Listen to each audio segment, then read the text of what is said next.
Welcome to BarbecuePitBoys.com. Today we're grilling up 1 hour spare ribs at the pit, and they're real easy to do. All right, you're going to need a rub for this recipe. So we're adding 1/3 cup coarse salt to 3/4 cup brown sugar, 1/4 cup fresh ground peppercorn, 1/2 cup paprika, 2 tablespoons of onion powder, and 2 tablespoons of garlic powder. And we're going to add a little heat to the sweet. All right, 1 teaspoon of cayenne pepper, more or less. It depends how hot you want it, but 1 teaspoon works really good. All right, and of course, we'll give it a mix. Oh, yeah. And if you've never had 1 hour spare ribs before, you definitely got to check it out. All right, now here are the spares. They're cut St. Louis style. You've seen these before. In fact, they're pretty common cut now, not like the old days where you did all the trimming yourself off a spare rib. These here are ready to go. And the only thing we're going to do here is remove the membrane. And as you know, we don't always recommend that. But in this case, for these 1 hour spare ribs, we will definitely remove it. And you just get a spoon or a knife underneath some of the membrane and pull, just like that. Oh, yeah. In fact, let me show you again. You just get underneath and pull. It's real slippery, so yeah, use a napkin. Simple enough. All right. The spare ribs have been prepped. Now you're going to take your dry rub, give them a good sprinkle, both sides. Right? This is going to add a ton of flavor to these ribs. And it goes without saying, use your favorite pork rub, right? Something off the shelf. Use one of our recipes or even yours, right? I'm sure it'll be good. Sprinkle both sides, just like I said. Now, you could leave these on for a few hours. In this case, we're just going to throw them direct on the grill. You could even go overnight if you wanted to, right? All right. Now, here's the trick for the 1 hour spare ribs. And we're going to place each rack in some aluminum foil. Wrap it good.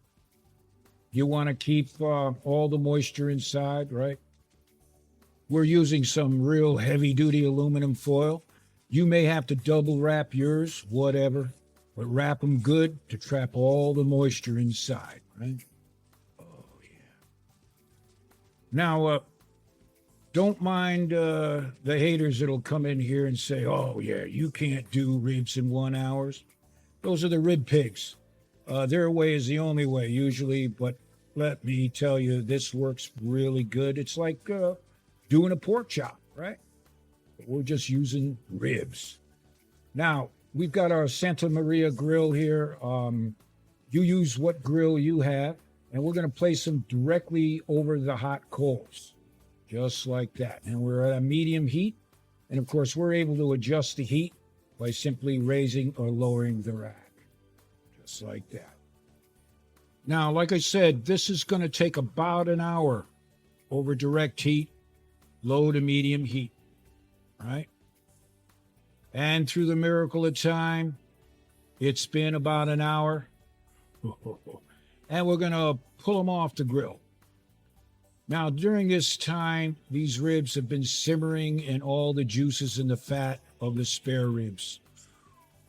And what we want to look for is that the ribs are pulling back about 1/2 inch on the bone. Right? And we'll show you that in a second or two. But right now, let's get them out of the aluminum foil and place them direct over the hot coals again. I think you know where we're going with this. In fact, we're in no rush. And if you're no rush, hang in there. Otherwise, hit that fast forward button here. Again, now you can see the rib bones, right? The meat is pulled back about 1 inch. That's perfect. That's what you're looking for. Man, it smells good. The neighbors are going to be jumping the fence again. It's all right. We got our attack chickens here to protect the ribs. So, like I was telling you, these ribs are fully cooked, and now we're going to sauce them. And like I said before, use your favorite rub or sauce. This is one of our sauces here, and we're going to hit them hard. A lot of your flavor of these ribs will be a result of a good sauce like this, right? There you go. Now, after about 4 or 5 minutes, and you can keep checking, we want to get the right texture on the bottom of these ribs.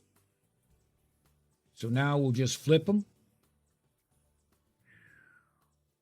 Oh, yeah. Man. Are you getting hungry or what? Oh, man. And again, we're going to sauce the bone side, right? Just like that. You could see we got a really nice texture on the bone side as well. So these will be real good eating.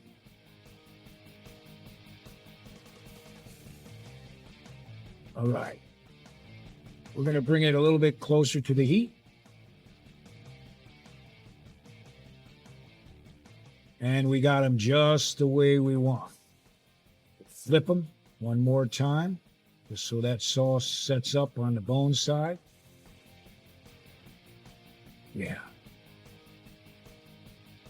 I say, it's time to eat.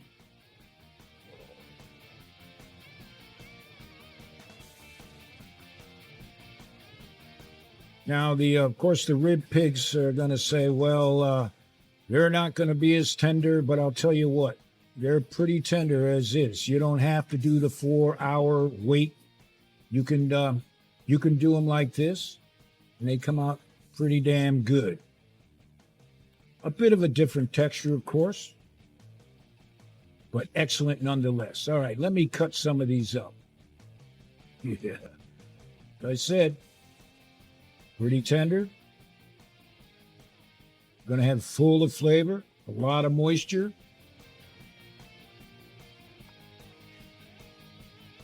Perfect. And of course, as always, we do apologize for eating in front of you like this, but we call this Pitmaster privilege.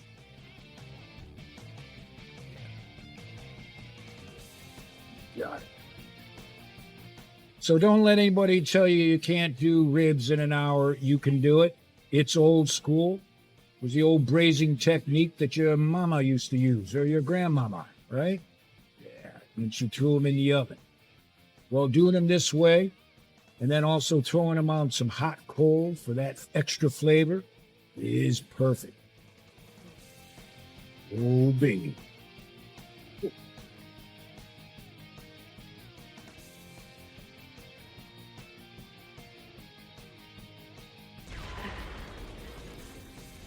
So the next time you're looking for a recipe for your pit, check out barbecuepitboys.com.